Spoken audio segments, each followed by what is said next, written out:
Hello students, welcome to SVS English classes. इस समय हम आपके साथ प्रेजेंट इंडेफिनिट टेंस, जिसे सिंपल प्रेजेंट भी कहा जाता है, को डिस्कस करने के लिए उपस्थित हुए हैं। ओके स्टूडेंट्स,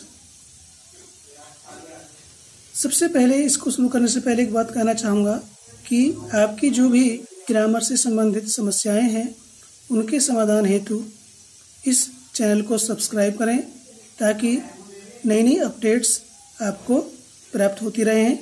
हम क्या नया कुछ बनाने जा रहे हैं, बनाया है, वो आपको प्राप्त होता रहेगा। ठीक है, और इसे सब्सक्राइब करें और दूसरों से भी सब्सक्राइब करने के लिए कहें और वीडियो को शेयर करें। ठीक है, सबसे पहले हम पहचान इस टेंस की। हिंदी वाक्यों के अंत में ता है, ती है, ते हो, ते हैं, ताहू आदि शब्द आते हैं। नंबर 2, सिंगुलर सब्जेक्ट्स के साथ मेन वर्ब की फर्स्ट फॉर्म में एस या ईएस जोड़ेंगे और प्लूरल सब्जेक्ट व आई के साथ, क्योंकि आई सिंगुलर होता है लेकिन ये फर्स्ट पर्सन में आता है, तो फर्स्ट पर्सन के साथ और प्लूरल सब्जेक्ट के साथ मेन वर्ब की फर्स्ट फॉर्म का प्रयोग करेंगे। ठीक है, इसके पश्चात नंबर 3, जिन वर्ब्स के अंत में O, C H, double S, S H, X आता है उन वर्ब्स में ही हम ई एस जोड़ते हैं, और जिनके अंत में ये अक्सर नहीं आते हैं उनमें एस जोड़ते हैं। ठीक है, तो प्रेजेंट इंडेफिनिट टेंस वर्तमान अनिश्चित काल, इस टेंस में प्रतिदिन होने वाले कार्यों को, आदत के कार्यों को, सर्वव्यापी सत्य रहने वाली घटनाओं को, प्राकृतिक घटनाओं को हम इसमें वर्णन करते हैं, उसके वाक्य बनाए जाते हैं। हम आपकी समस्या के समाधान हेतु अधिक से अधिक भिन्न भिन्न प्रकार के एग्जाम्पल्स आपके साथ डिस्कस करते हैं ताकि चैप्टर आपको क्लियर हो जाए, कोई आपके माइंड में डाउट ना रहे कि ये सेंटेंस किस प्रकार से बनता या बनेगा।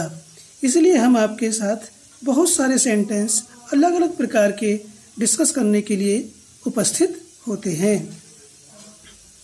फर्स्ट सेंटेंस है, मेरी माँ मुझे दूध देती है।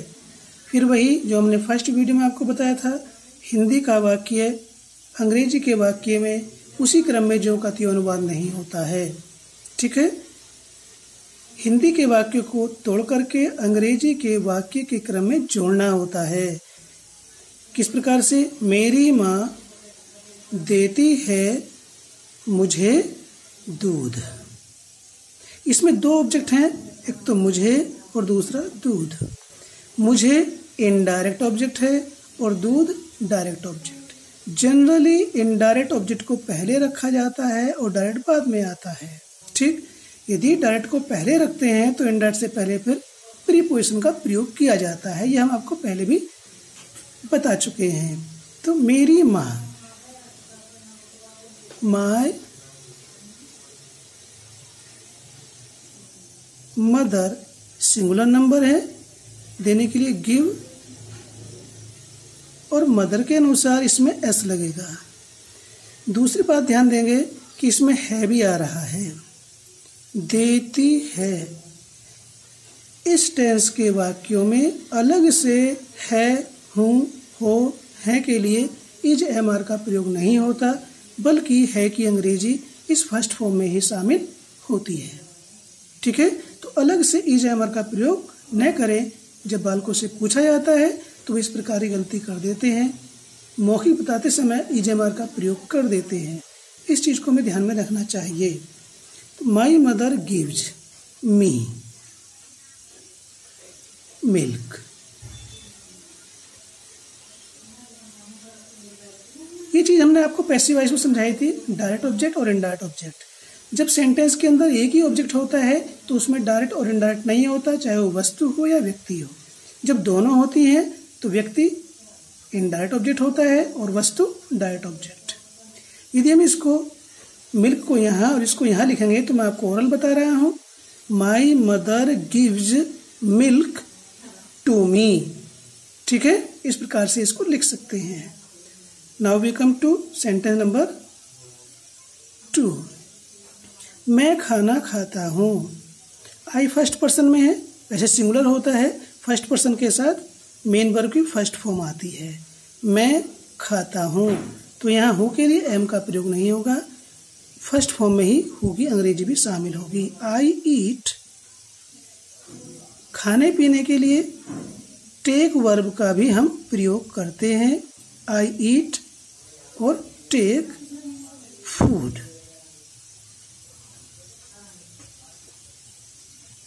अब देखिए यहाँ पर एक ही ऑब्जेक्ट है, फूड।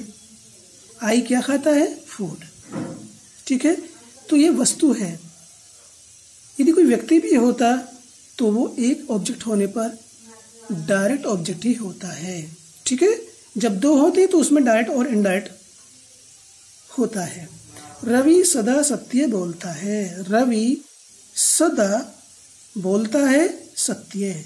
रवि ये 1 नंबर हो गया, सदा 2 नंबर हो गया, बोलता है ये 3 नंबर हुआ, सत्य ये 4 नंबर हुआ।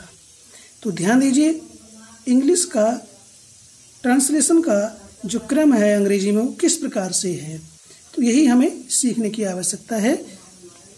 हम वीडियो नंबर 1 से ही आपको इस बात को बताते चले आ रहे हैं। आप भी इस बात का ध्यान अवश्य रखेंगे। रवि हमेशा बोलता है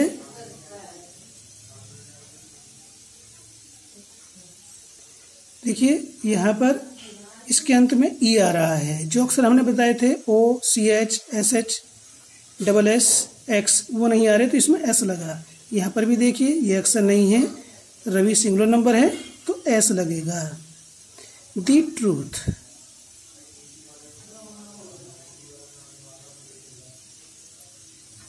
ये एब्स्ट्रैक्ट नाउन है, इससे पहले आर्टिकल आया हुआ है, ये वर्ब के साथ सेट होता है। स्पीक द ट्रूथ, सत्य बोलना, तो ये आर्टिकल दी प्रयोग किया जाएगा, हटेगा नहीं। यहाँ दी के अतिरिक्त कुछ और नहीं आएगा। नेक्स्ट है धोबी कपड़े धोता है। दी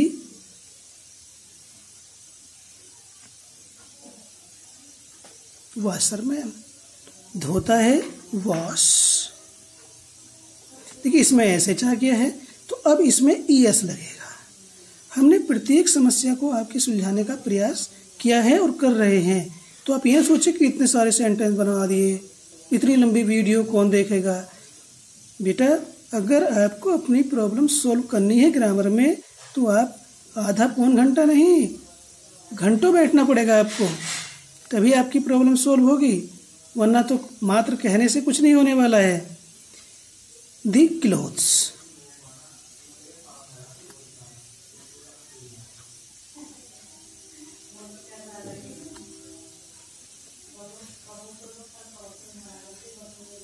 मेरा कुत्ता अजनबी व्यक्तियों पर भौंकता है। मेरा कुत्ता भौंकता है पर अजनबी व्यक्तियों। ठीक है, मेरा कुत्ता भौंकता है सिंगुलर नंबर है, जो हमने अक्सर बताए थे वर्ब में वो नहीं आ रही, इसलिए एस लगा। बॉक्स, देखिए पर आ रहा प्रीपोजिशन, किसी एक चीज को हम नहीं बता रहे हैं, इसीलिए हमारी वीडियो लंबी हो जाती है। जितना हम आपको एक्सप्लेन कर सकते हैं उसमें करते हैं। तो बार्क के बाद पर के लिए ऑन नहीं आने का, एट आता है। एट अजनबी व्यक्तियों के लिए आता है एट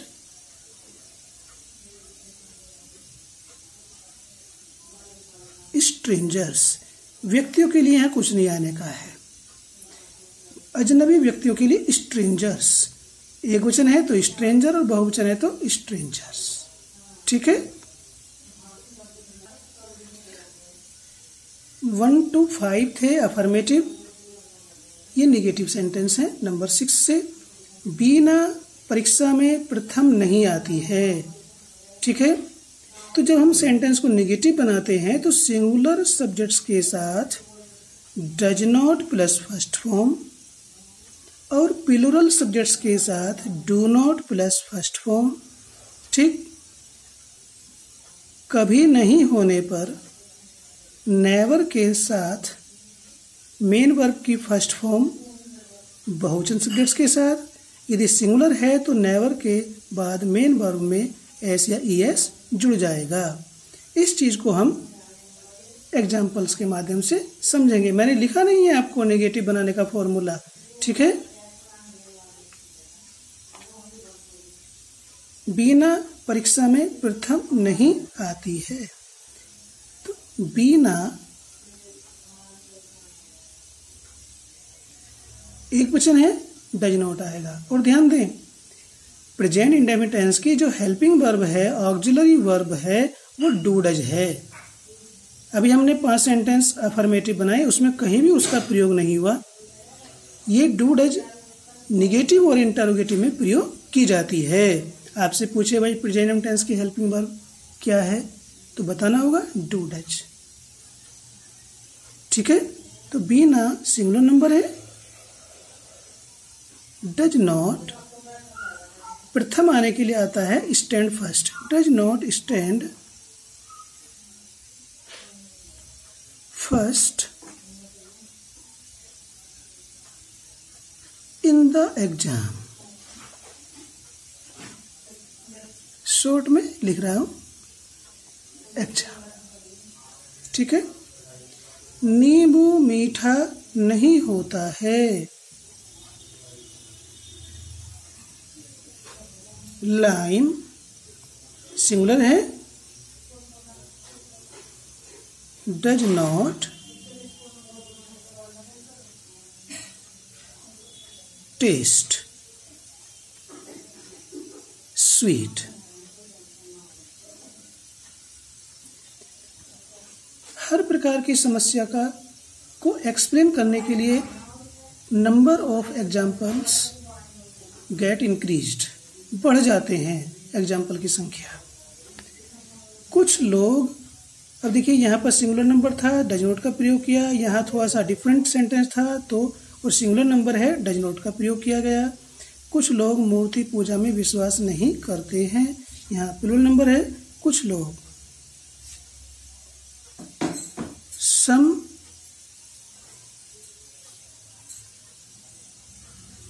पर्सन्स, प्लूरल नंबर है, डू नॉट का प्रयोग होगा, डू नॉट बिलीव। ठीक है। और मे प्रीपोजिशन यहां पर इन आएगा। फेथ, बिलीफ, बिलीव, ट्रस्ट, इनके बाद प्रीपोजिशन इनका प्रयोग किया जाता है। इन, आइडॉल, चलो यहीं पर लिख देते हैं, स्पेस है, वर्शिप। इस प्रकार से। नंबर 9, वह कभी झूठ नहीं बोलता है। तो देखिए इसमें भी कभी नहीं आ रहा है, यहाँ भी कभी नहीं है, दोनों अलग अलग प्रकार के सेंटेंस हैं। ठीक है। एक में सिंगुलर सब्जेक्ट है और एक में प्लूरल। तो आपकी प्रॉब्लम सॉल्व होनी चाहिए। ठीक है। वह कभी नहीं बोलता झूठ, he never tell. Singular number है तो इसमें एस लगेगा। Tales A lie, tell a लाई, ये सेट एक तरह से फ्रेज है। इसमें आर्टिकल ए को हम डिलीट नहीं कर सकते हैं। ठीक है। जब नेवर का प्रयोग होता है तो डू नॉट या डज नॉट का प्रयोग नहीं किया जाता है। ये लड़के, ये सिंगुलर नंबर था तो नेवर के बाद फर्स्ट फॉर्म में एस या ईएस लगेगा। ये लड़के कभी स्कूल नहीं जाते हैं, यहाँ पर प्लूरल नंबर है। ये लड़के, these boys, demonstrative adjective, never go. Plural number है तो नेवर के बाद फर्स्ट फॉर्म आ रही है। सिंगुलर होता है तो एस या ईएस जोड़ देते हैं। नेवर गो टू, गो के बाद किसी भी दिशा में जाने के लिए टू का प्रयोग किया जाता है। स्कूल, टू के बाद देखिए लड़के स्कूल नहीं जाते हैं, जाते हैं तो और नहीं जाते हैं तो स्कूल का उद्देश्य क्या है? शिक्षा प्राप्त करने के लिए वहाँ पर जाते हैं। किस उद्देश्य के लिए है स्कूल? शिक्षा प्राप्त करने के लिए। जब कोई व्यक्ति किसी स्थान पर उस निर्धारित उद्देश्य की पूर्ति के लिए जाता है तो उससे पहले आर्टिकल दी का प्रयोग नहीं किया जाता। ठीक है, और मान लीजिए उस निर्धारित उद्देश्य के लिए नहीं जा रहा है तो फिर आर्टिकल दी का प्रयोग कर सकते हैं। ठीक है, हमने ये बताया गो के बाद टू किसी दिशा में जाने के लिए किया जाता है, लेकिन हाँ एक जगह नहीं होता। यदि गो के बाद होम आता है तो टू नहीं आएगा, गो के बाद देयर आता है तो टू नहीं आता। इन चीज़ों का भी ध्यान रखना चाहिए। इसी कारण से हमारी वीडियो बड़ी हो जाती है, हम एक्सप्लेन ज़्यादा करते हैं ताकि आपकी समस्या सुलझती रहे। मेरे चाचा अपना पैसा खर्च करना नहीं चाहते हैं, ये भी नेगेटिव है, थोड़ा सा अलग प्रकार का है। इसमें रहा खर्च करना और चाहते हैं, एक तरह से दिखाई देता है कि दो क्रियाएं आती प्रतीत हो रही हैं, एक तो चाहने की और एक खर्च करने की। खर्च करना ना नैनी आ रहा है। अब तक हम सेंटेंस को देखें तो उसमें कहीं भी ना नैनी बीच में नहीं आया है, तो ये ना नैनी वाला शब्द क्या है मालूम है? इन्फिनिटिव है। मेन वर्ब की फर्स्ट फॉर्म से पहले टू लगाकर बनता है, ये हमने आपको यूज ऑफ इट में आपको बताया था। इससे पहले कई जगह आपको ये एक्सप्लेन कर चुके हैं। तो मेरे चाचा नहीं चाहते हैं। माय अंकल सिंगुलर नंबर है, डज नॉट वांट। मेरे चाचा नहीं चाहते हैं, क्या नहीं चाहते?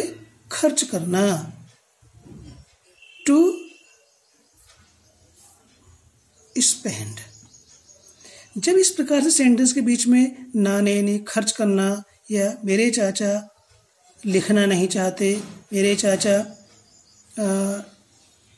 मार्केट जाना नहीं चाहते, जाना, तो वो सब क्या आ रहा है? इन्फिनिटिव आ रहा है, तो वो इस रूप में लिखा जाएगा।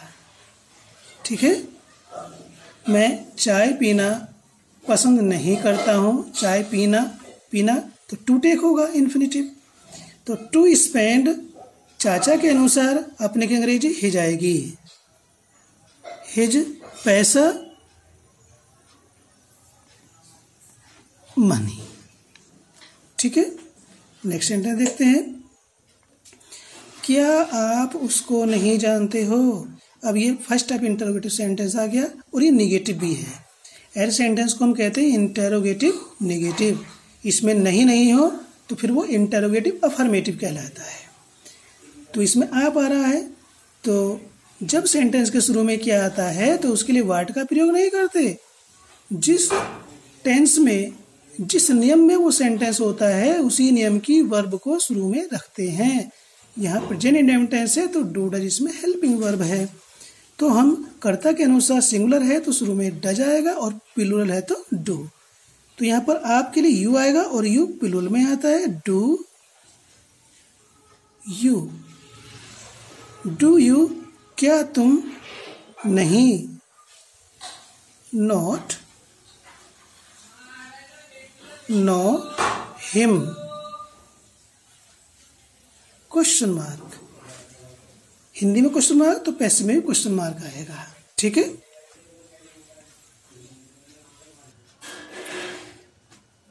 नंबर 13, क्या मैं रोज मंदिर नहीं जाता हूँ। मैं आ रहा है तो मैं के लिए तो आई आएगा, लेकिन शुरू में क्या है तो ये फर्स्ट पर्सन में आता है। फर्स्ट पर्सन प्लूरल नंबर में आता है, चाहे वो आई हो या वी हो। तो यहाँ पर आएगा डू। डू आई, क्या मैं नहीं जाता हूँ। नॉट, गो, फिर किसी भी दिशा में जाने के लिए टू, कहाँ जा रहे हैं, मंदिर की ओर, और पूजा करने के लिए है मंदिर तो आएगा टेम्पल। दी टेम्पल नहीं आएगा। Do I not go to temple daily. Question mark. जिस तरीके से हम आपको बता रहे हैं, यदि आपने ये मेथड फॉलो नहीं किया तो आपको ट्रांसलेशन कभी नहीं आएगा। ये भी ध्यान कर लेना। रूल्स तो आपको फॉलो करने पड़ेंगे, चाहे मुझे आप फॉलो करें या ना करें। यदि रूल्स को फॉलो नहीं करेंगे तो आपका ट्रांसलेशन कभी भी सही होने वाला नहीं है। क्या वह कभी अंडे खाता है। ये सेंटेंस फर्स्ट टाइप इंटरोगेटिव है और अफर्मेटिव है, लेकिन इसमें क्या है, कभी। कभी के साथ नहीं आ रहा है। वह सिंगुलर नंबर है तो शुरू में डज आएगा। Does he. कभी के लिए देखिए, नॉट प्लस एवर नेवर होता है, और ये केवल कभी है, नहीं तो आ नहीं रहा, तो इसमें से नॉट को हटा देंगे तो क्या बचेगा, एवर। डज ही एवर खाता है, ईट या take eggs.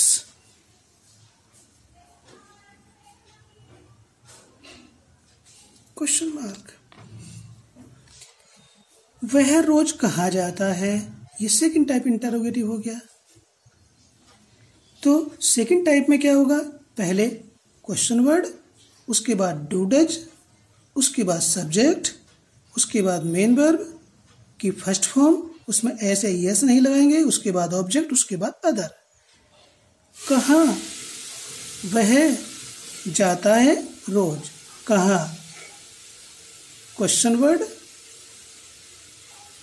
Plus helping verb, वह के अनुसार डज आएगा, प्लस सब्जेक्ट, उसके बाद कहाँ वह जाता है फर्स्ट फॉर्म। अब इसमें सिंगुलर को देखते हुए ऐसे ईएस नहीं लगेगा, क्योंकि डज हेल्पिंग वर्ब आ चुकी है। तो अब हम इसमें एस या ईएस नहीं जोड़ेंगे। यदि जोड़ देंगे तो it will be a mistake. Where does he go, question word, helping verb, subject, main verb, other. Object इसमें है नहीं क्योंकि ये इंट्रांजिटिव वर्ब है। रोज, ये एडवर्ब ऑफ टाइम में आता है। ठीक है।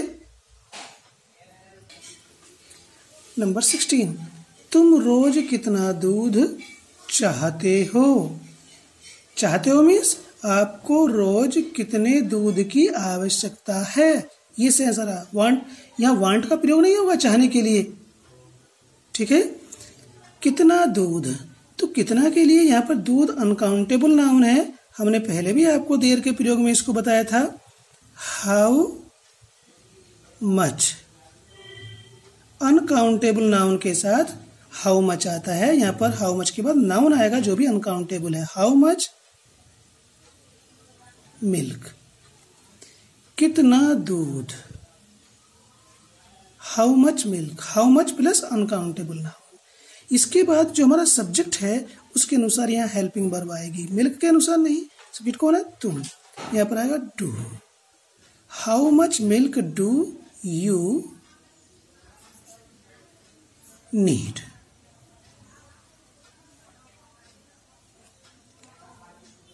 वह कितनी कुर्सियां रोज तैयार करता है। कितनी कुर्सियां, ये काउंटेबल नाउन है, तो काउंटेबल नाउन के लिए प्रयोग होता है हाउ मैनी। हाउ मैनी के बाद जो नाउन आएगा काउंटेबल वो प्लूरल में होगा। How many chairs. यहाँ जो वर्ब आएगी वह चेयर्स के अनुसार नहीं, सब्जेक्ट कौन है इसमें, वह ये कुर्सियां तैयार करता है। क्या आएगा यहाँ पर, डज। ही तैयार करने के लिए तो प्रीपेयर का प्रयोग कर दीजिए, मेक कर दीजिए। प्रीपेयर, ठीक है। इस प्रीपेयर वर्ब का ऑब्जेक्ट शुरू में रखा हुआ है, रोज, डेली। ये एडवर्ब ऑफ टाइम आ गया, एंड में आएगा। वह किसके साथ खेलना चाहती है। खेलना देखो फिर इन्फिनिटिव आ गया इसमें। अभी थोड़ी देर पहले एक सेंटेंस हमने एक्सप्लेन किया था, किसके साथ, किसके के लिए होम आएगा, तो क्वेश्चन वर्ड शुरू में होम, होम के बाद सिंगुलर नंबर है तो डज, प्लूरल है तो डू, वह है तो यहाँ पर डज आएगा। होम डज, चाहती है तो सी, चाहता होता तो ही आता, होम डज सी, चाहती है वांट, ठीक। अब क्या आएगा, खेलना, इन्फिनिटिव टू प्ले। अब इसके बाद आएगी साथ की energy, to play with.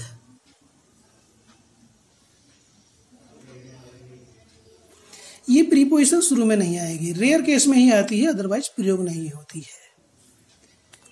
Next देखिए, हमने ये 3-4 second type interrogative sentence explain किए, तो सारे क्वेश्चन वर्ड्स के बाद में हेल्पिंग वर्ब डू या डज का प्रयोग कर रहे हैं। लेकिन ये सेंटेंस देखिए, तुम्हें गणित कौन पढ़ाता है, ये भी सेकंड टाइप इंटरोगेटिव है, लेकिन हु के लिए क्या आएगा, सॉरी कौन के लिए, हु आएगा। ये sentence interrogative second type affirmative है, इंटरोगेटिव अफर्मेटिव है और सेकंड टाइप है, क्योंकि इसमें क्वेश्चन वर्ड आ रहा है। लेकिन इसमें ऊपर समझाए गए 3-4 सेंटेंसेस की भांति हेल्पिंग वर्ब नहीं आएगी, सीधा मेन वर्ब में ऐसे ईएस जोड़ा जाएगा। हु पढ़ाता है, क्यों नहीं आएगा, ऐसा इस टेंस के नियमों का कहना है, ऐसा इस टेंस के नियम बताते हैं, ठीक है, कि हु के साथ जब अफर्मेटिव होगा तो फर्स्ट फॉर्म में ऐसा ईएस जोड़ा जाएगा। हु कौन पढ़ाता है, फिर वही तोड़ और जोड़, कौन पढ़ाता है तुम्हें गणित, तो हु टीचेज यू मैथ्स। या चूंकि इसमें 2 ऑब्जेक्ट हैं, तुम्हें और गणित, ये इनडायरेक्ट है और ये डायरेक्ट है। हमने यहाँ पर इनडायरेक्ट को पहले रखा, डायरेक्ट को बाद में। अब थोड़ा सा चेंज कर सकते हैं ऑब्जेक्ट के स्थान, हु टीचेज मैथ्स टू। देखिए रूल्स एक जगह पढ़ा देने पर फिर हम उसको छोड़ दें, आगे उनको हम रिवाइज ना करें, इस प्रकार से रिमाइंड ना कराएं, तो वो डेड हो जाते हैं। That is why I remind you everywhere about the rules.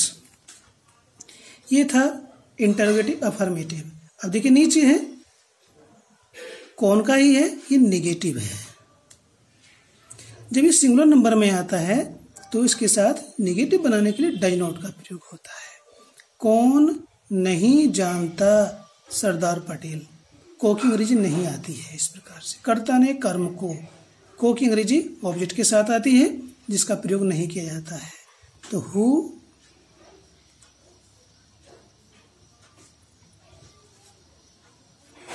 Does not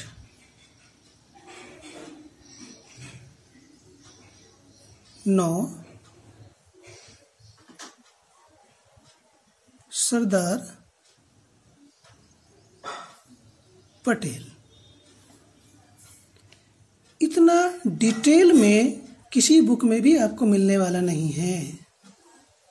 इसीलिए हमारी वीडियो बड़ी हो जाती है, क्योंकि हम समझते हैं कि आपकी प्रत्येक समस्या का सॉल्यूशन आपको मिल जाए।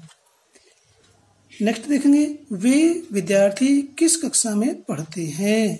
ठीक है, किस कक्षा में।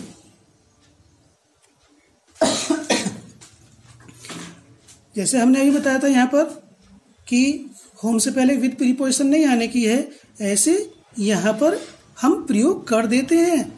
जैसे हम पूछते हैं in which class do you study, लेकिन अगर हम इस तरह से बोलें which class do you study in, तो ये बेटर होगा। लेकिन मोस्टली इसी प्रकार से पूछते हैं। दोनों प्रकार का हम यहाँ पर प्रयोग कर सकते हैं। तो इन विच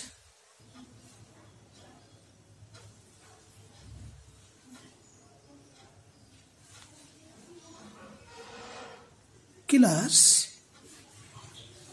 यहाँ जो हेल्पिंग आएगी वो विद्यार्थियों के अनुसार आएगी। डू, वे विद्यार्थी दूर हैं, डिमॉन्स्ट्रेटिव एडजेक्टिव का प्रयोग होगा दोज, जो दूर हैं। In which class do those students, read कर दीजिए या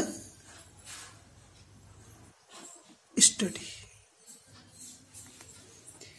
अभी प्रीपोजिशन शुरू में आ रही है, इसको यदि हम लिखें यहाँ पर लिख देते हैं स्टडी के बाद में, तो कोई प्रॉब्लम नहीं है। विच class do those students study और रीड इन, ये भी अधिक अच्छा है। नेक्स्ट देखेंगे, जब किसी कार्य को करने पर जोर या विशेष बल दिया जाता है, ठीक है, तो वाक्य में अवश्य या तो आता है, तब सिंगुलर सब्जेक्ट्स के साथ डज प्लस वर्ब की फर्स्ट फॉर्म और प्लूरल सब्जेक्ट के साथ डू प्लस वर्ब की फर्स्ट फॉर्म का प्रयोग करते हैं। ये स्ट्रक्चर दिया है, subject plus do does plus verb की first form plus object plus other का प्रयोग करें। एग्जाम्पल देखिए, वह स्कूल जाता तो है या वह स्कूल अवश्य जाता है। सिंगुलर नंबर में है तो ही डज गो। इस प्रकार से इस तो की अंग्रेजी के लिए सिंगुलर का प्रयोग करेंगे मेन वर्ब से पहले, और प्लूरल है तो डू का। जब डज का प्रयोग कर रहे हैं सिंगुलर के साथ में, तो फिर मेन वर्ब की फर्स्ट फॉर्म में एस या ईएस नहीं लगाएंगे, ये हमने स्ट्रक्चर में भी लिख रखा है। गो टू,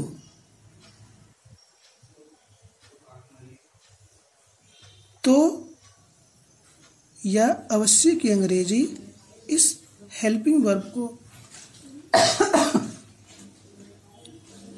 प्रयोग करके हम दर्शा रहे हैं। अब क्वेश्चन आता है कि बताइए प्रेजेंट इंडेफिनिट टेंस की हेल्पिंग वर्ब क्या होती है? Do does. कब प्रयोग होती है? मोस्टली नेगेटिव और इंटरोगेटिव में प्रयोग की जाती है, लेकिन अफर्मेटिव में उस समय प्रयोग की जाती है जब किसी कार्य को करने पर जोर या बल दिया जाता है, जैसा कि यहाँ पर हो रहा है। ठीक है, इसी से संबंधित सेंटेंस नंबर 2, मैं पाठ अवश्य याद करता हूँ। तो मैं के लिए आई, ये प्लूरल की कैटेगरी में आता है, तो क्या आएगा? आई डू, सब्जेक्ट डू, उसके बाद याद करता हूँ learn, I do learn the